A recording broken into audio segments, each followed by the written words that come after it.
I am a vegetarian. I have been for 25 years. Probably most of you are not. I guess that makes you bad people.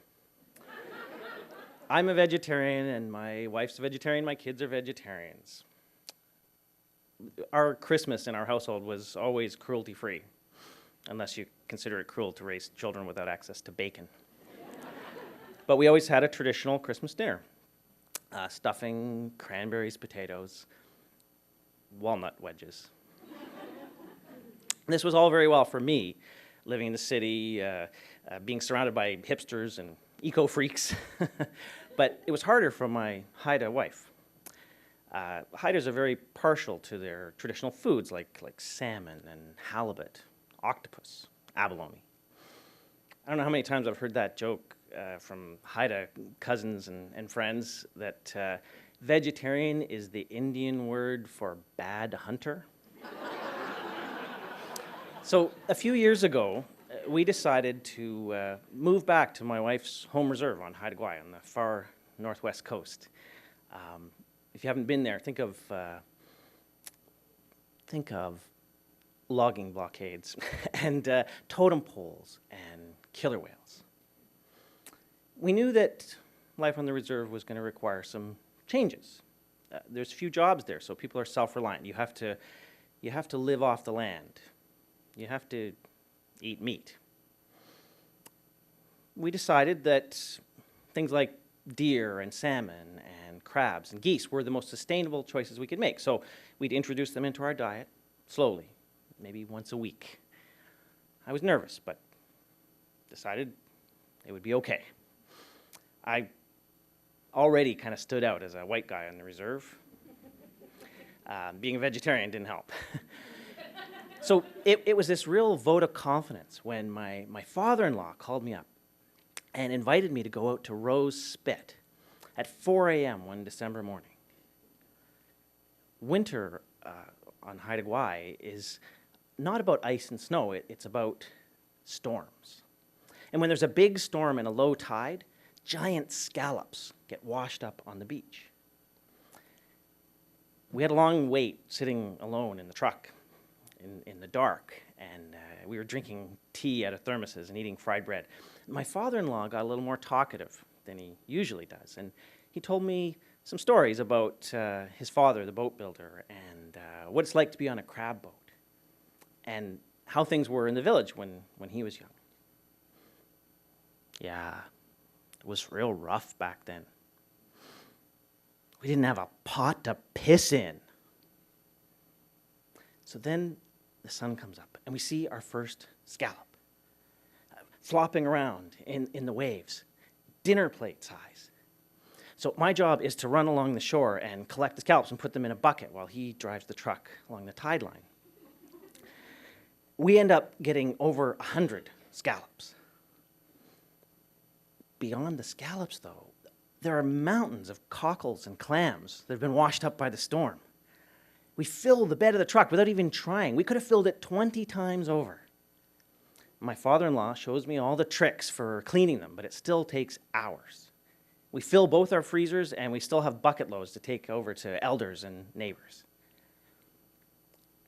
Giving food to people in the community is what men do here.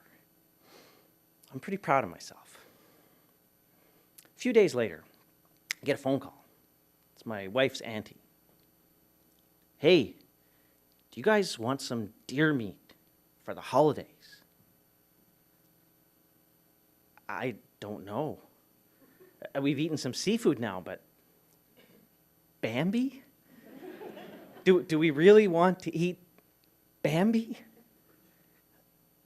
Well, sure, I guess so. We'll have a roast or two and put them in the freezer. We can try it, see how it goes. We'll treat it like a side dish next to the cranberries and walnut wedges. Even if we chicken out, nobody has to know, right? So a few minutes later, I hear a truck pull out of the driveway, and I look out the window. Antlers, hoofs, tails, big, brown, dead eyes. There are two entire deer laying on my front porch. Oh, shit. What am I going to do with 2 entire deer? I've never butchered an animal in my life. I can't give them back and look ungrateful. I have to drop everything and deal with them before the dogs and the ravens get to them. I call my father-in-law. He says I need to hang them and skin them. Hang them? I don't even want to touch them. They're dripping with seawater and blood. And those big brown eyes are looking at me. And then there's the smell. It turns out they've been laying in a pile with about 20 others on the deck of some cousin's boat for a week. Ew. At least they've been gutted already, though. I wouldn't have had the heart for that, or the liver, or the stomach, or the large intestine. Finally, my father-in-law arrives. I've just managed to rig up a tripod and hoist the first deer up with a rope tied to its back legs. I have a million questions. What do I do first? Do I start at the top or the bottom? How do I get the skin off? Yeah, you could do it like that, I guess. I'm not too sure. I beg him to tell me exactly what to do, but he's strangely non-committal. And then he takes off. I get bloody fingerprints on my keyboard as I Google how to skin a deer. Okay. First, you cut the fur around the hoofs and then down the inside of the leg and then up the belly to the neck. Then you peel off the skin. I wipe my nose on my bloody sleeve. I want to gag, but I persist. I make the cuts and yank. The skin is so slippery that I can only manage maybe a couple of inches at a time. An hour later, I have sore arms and a naked deer. 10 minutes with the Swede saw, and I have a headless one. At least he isn't looking at me anymore. I don't know what to do next, but eventually I get to the point where I have 2 mostly naked, headless, tailless carcasses. It's dark, and now I have to cut these things up into meal-sized chunks. I don't know anything about cuts of meat, flanks, loins, chuck. Then I hear a voice. Over my shoulder, there's this elder standing there. I see him walking around town every day, walking his dog, but he's never talked to me before. No hellos, just take the knife, put it between the leg bone and the tendon. Over a little bit. Yeah, that's it. He guides me through cutting up one whole side. And then, before I can say, Hawa, thank you, he's gone. By midnight, my 2 entire deer have been reduced to roasts and steaks and ribs and a neat pile of 8 dainty feet.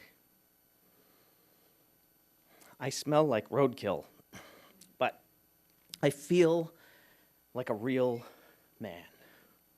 Not some namby-pamby city vegetarian. Maybe I fit in here better than I thought. For Christmas dinner, we're invited over to my in-laws. Creamed peas and Brussels sprouts and fresh cranberries. It's been a couple weeks, and we've been too scared to try cooking the deer meat yet. But this is my big chance. I tell my father-in-law, we will bring a venison roast to add to the feast. Yeah, no thanks. What? Why not? You can't eat bucks this late in the rut. They piss all over themselves and get real gamey. After my baptism in blood and my dry heaves and my revulsion, now he tells me, why didn't you say something? Yeah, you looked like you knew what you were doing.